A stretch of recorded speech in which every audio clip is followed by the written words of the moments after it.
question is that this bill be now read a second time. And I call the honourable member for Macquarie. Thank you, Deputy Speaker.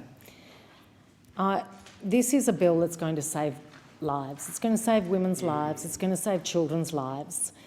And I want to talk about some of the parts of it. The really key thing here is that every employer can be part of saving someone's life potentially when this bill comes in, whether that person is a permanent full-time worker, a part-time worker or a casual.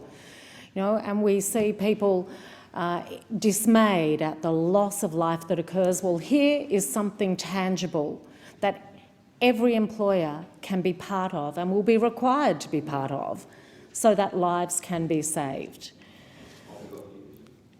This bill is about 10 days domestic violence leave, and that means leave that allows you to do some of the endless list of things that are required as you are either preparing or are leaving an abusive partner.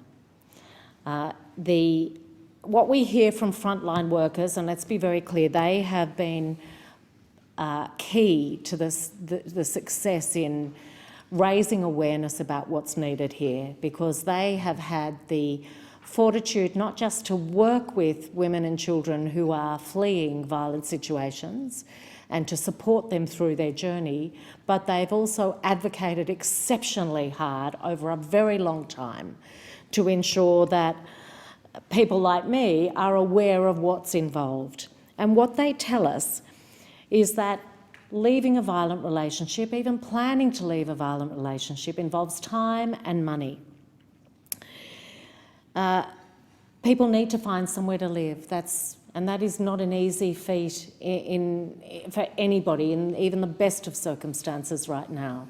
That takes time. They need to find new schools for kids. They need to go and meet with people around a range of issues. And all of that takes time that so often happens at the same time as their work commitments occur. It can't always happen out of hours, out of working hours.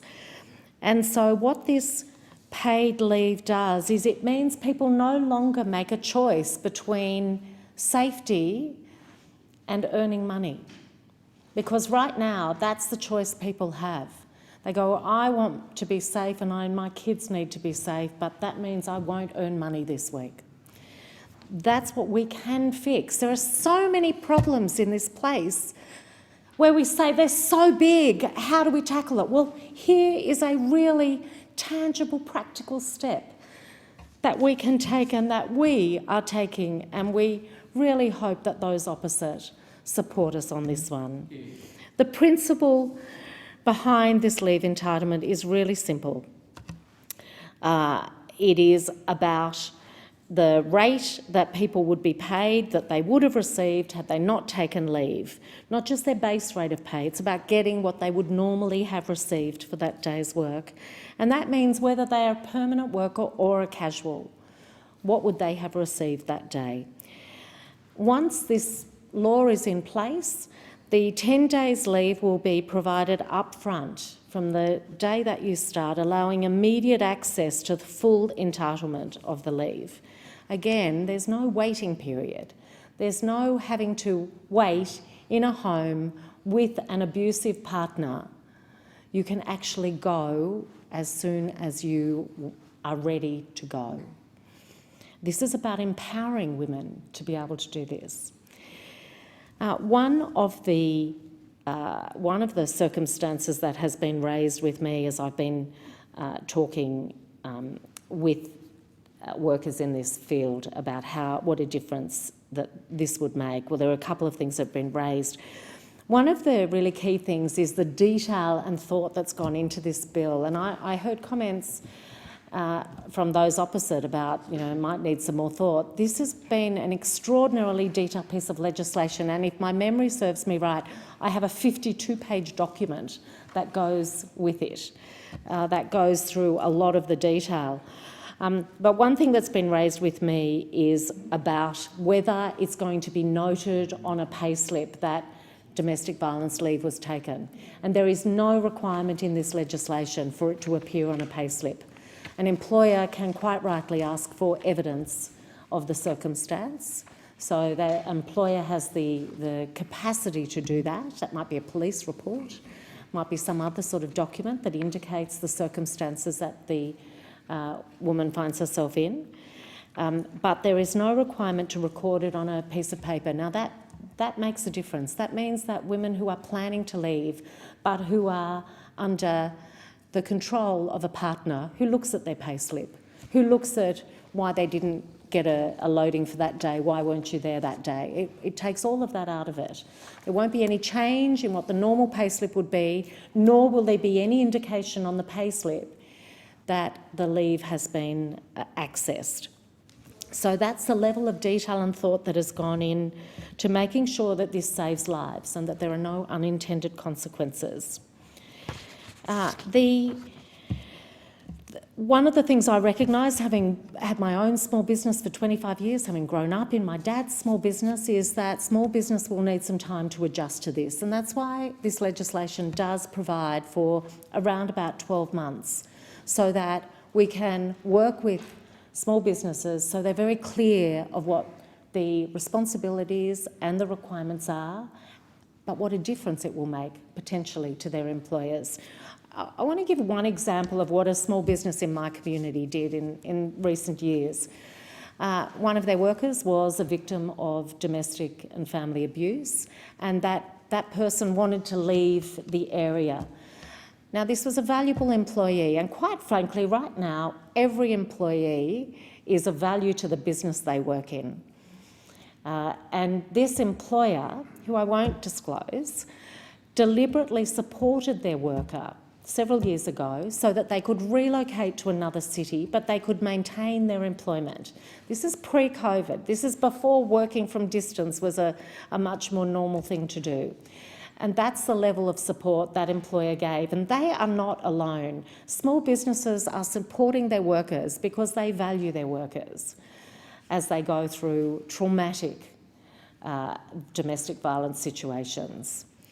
But bigger employers are also doing this. Something like 70% of employers already have paid domestic violence leave in their agreements.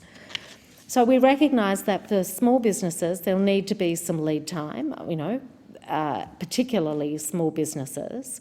And there are a number of unique challenges, and we recognise that cash flow challenges and not having a full human resources capacity to administer a new leave entitlement, especially around such a sensitive issue, will provide some challenges, and support for those businesses is essential. So it'll be a phased-in commencement, with most businesses having around 6 months, but others closer to 12. What I want to say to small businesses is to think about what you can actually do to change someone's life in these circumstances. Not just to change their life, but potentially to save their life. And we are making it as easy and clear and simple to be able to be implemented as possible. And I welcome feedback from any of my small businesses about support that might be useful in going through this process. Deputy Speaker, I said earlier that this legislation has been informed by the frontline workers. In my own community, that's people like those who work at Wimmera, part of DV West Blue Mountains. It's the feedback over many years from services like the Blue Mountains Women's Health and Resource Centre, who have worked with women escaping domestic violence for many, many years. And I want to thank them for the work they do. And I particularly want to thank the members of the ASU who, from I think the time that I first stood as a candidate back in 2010, have talked to me and helped me have a deeper understanding about what would be practical and what would be useful for the women who they support.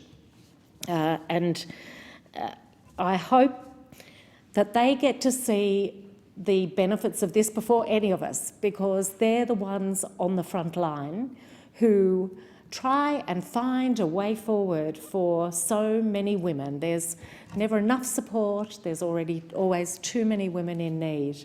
The Richmond Women's Cottage is another example of this.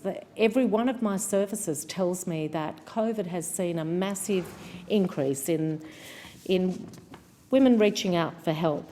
And we know that the data is horrific. From the age of 15, approximately 1 in 4 women experience violence by an intimate partner. That's what the data tells us, 1 in 4.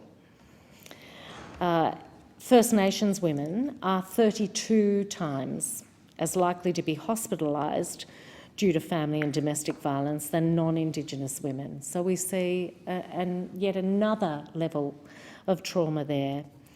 And everyone in this place should already know that on average, 1 woman is killed by her current or former partner every 10 days in Australia. That's something this Parliament had brought to our attention multiple times, and it's the sort of fact that we should know and not need to have repeated.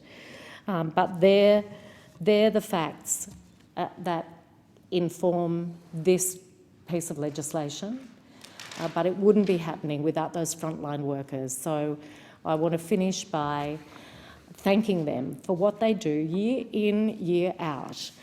I recognise that there's a lot of work we have to do in that area. I know from recent discussions with the Blue Mountains Women's Health and Resource Centre that the need for a trauma-informed approach is absolutely vital, and unfortunately our current Medicare system doesn't support that. It doesn't make it easy to do the holistic approach that is needed to bring together all the different pieces that help someone move from a place of danger to a place of safety and then build a new life. So they're the sorts of issues. It's great to have this piece of legislation moving through the House, and I look forward to it being passed. But there are many things that we need to do as we go forward so that we can look back and say this Parliament made a difference, and that the statistics start to shift, and that women and children's lives are saved because of what this place has done.